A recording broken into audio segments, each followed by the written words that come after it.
Allora, come possiamo vedere qui ho allestito un piccolo set per il nostro Michael Jackson con 3 luci, 3 faretti, piccoli faretti LED per creare una foto come ho fatto vedere poco fa.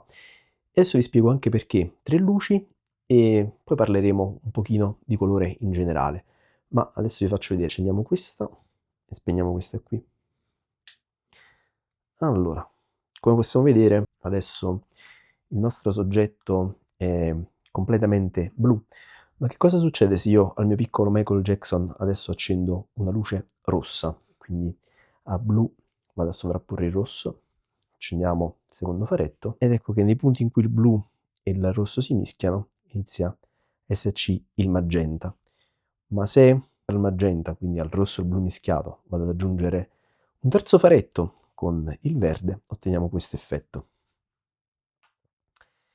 Ed ecco qui, nei punti dove si intersezionano i nostri colori, abbiamo adesso il bianco. Invece nelle ombre, come possiamo vedere, abbiamo magenta, abbiamo il giallo e abbiamo il blu. Questo riguarda ovviamente l'uso dei colori e un libro che sto leggendo recentemente, quindi parliamo un attimo. Ciao ragazzi e benvenuti in questo nuovo video. Se avete visto l'esperimento di poco fa, oggi parleremo di colori e di un libro che potrebbe fare al caso vostro se avete voglia di sperimentare. Che cosa ho fatto prima utilizzando 3 luci? Beh, ho utilizzato un semplice schema luci RGB, dove RGB in realtà è lo spazio colore in diciamo compensazione che ho utilizzato poi per ottenere una luce bianca. Noi dall'RGB, cioè dal rosso, quindi red, green e blu, otteniamo praticamente quasi tutti i colori che utilizziamo a livello digitale e a livello di fotografia e videomaking. Poi ovviamente ci sono gli spazi colori molto più ampi, ma quello bene o male è quello utilizzato per la rete. Ora, se avete fatto un liceo o degli studi tipo artistici, sapete benissimo che utilizzando alcune basi di colori possiamo ottenere tutti quanti gli altri. Mescolando ad esempio il giallo con il blu riusciamo a ottenere il verde e così via. A cosa ci serve sapere questa nozione? Se finora abbiamo studiato nella fotografia e il videomaking il tipo di luce dura, luce morbida, composizione, ombre e cose del genere, quindi dalla parola fotografia abbiamo imparato a scrivere con la luce, beh, conoscere il colore ci permette di fare quello step in più di qualità e di conoscenza della materia che ci permette poi di dare un'idea diversa a un progetto fotografico. Perché parlo di idee? Perché se avete delle conoscenze base per quanto riguarda la teoria del colore, il colore influenza quello che è la psiche del nostro spettatore. Chi guarda una fotografia o un video è influenzato dai colori che in esso riesce a trovare. Attraverso l'immagine noi possiamo attivare delle aree del cervello che danno degli stimoli. Non è strano sapere che i colori caldi spesso sono utilizzati nella ritrattistica perché danno una sensazione calda e avvolgente, diciamo meglio assimilabile a quello che è la visione del nostro mondo. D'altro canto invece utilizzare colori freddi dà una sensazione di distacco e delle sensazioni differenti, blu, bianco e altri colori simili. Di solito il livello base che uno utilizza è quello di utilizzare i colori nella composizione. Ad esempio possiamo mettere una modella con un vestito rosso su un fondo verde, oppure possiamo utilizzare colori diciamo affini tra di loro, quindi magari una modella con un vestito rosso su fondo rosso o rosso su fondo arancione e così via.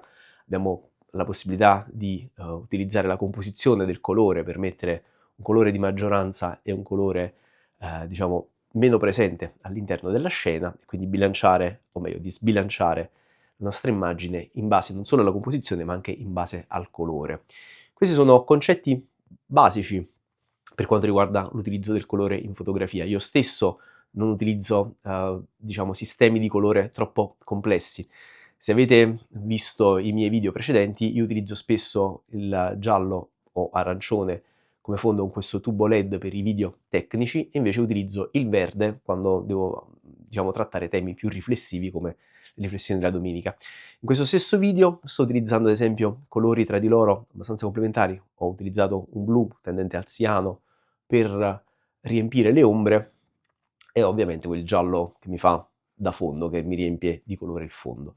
Questo è un sistema di colori complementari molto semplici. Se andate a guardare la ruota dei colori, spero di riuscire a farvela vedere a schermo, tra di loro basta tracciare delle linee per vedere quali sono i colori che tra di loro sono complementari e quali sono i colori adiacenti. Ma fino a qui si tratta sempre di basi. Se andiamo invece a prendere la fotocamera in mano, noi abbiamo già un sistema con cui possiamo andare a sbilanciare i colori e se avete visto il video che ho fatto su una fotografia a flash in esterno, noi possiamo utilizzare il bilanciamento del colore interno della camera per poter raggiungere toni caldi o toni freddi. Se poi andiamo a utilizzare un flash bilanciato nell'esatto opposto, noi possiamo ottenere ad esempio una situazione di fondo che tende al blu o all'arancione e mantenere il bianco del soggetto. D'altro canto noi possiamo utilizzare questo metodo di compensazione anche per compensare quelli che sono i colori all'interno di una scena che in realtà li ha sbilanciati. Immaginiamo che siete a un matrimonio o un evento e l'illuminazione è tutta a luce calda, il vostro soggetto diventa praticamente arancione. Se andate a compensare con il bilanciamento del bianco potreste, come si suol dire, ottenere un fondo tendente al blu. Il soggetto diventa corretto, ma il fondo da arancione inizia a tendere a blu. Se invece volete mantenere i colori arancioni della scena, ma il vostro soggetto invece lo volete con lo skin tone, quindi il colore della pelle corretto, in quel caso si usano dei filtri, credo si chiamino CTO, dei filtri sopra il flash che compensano il colore della vostra ambientazione.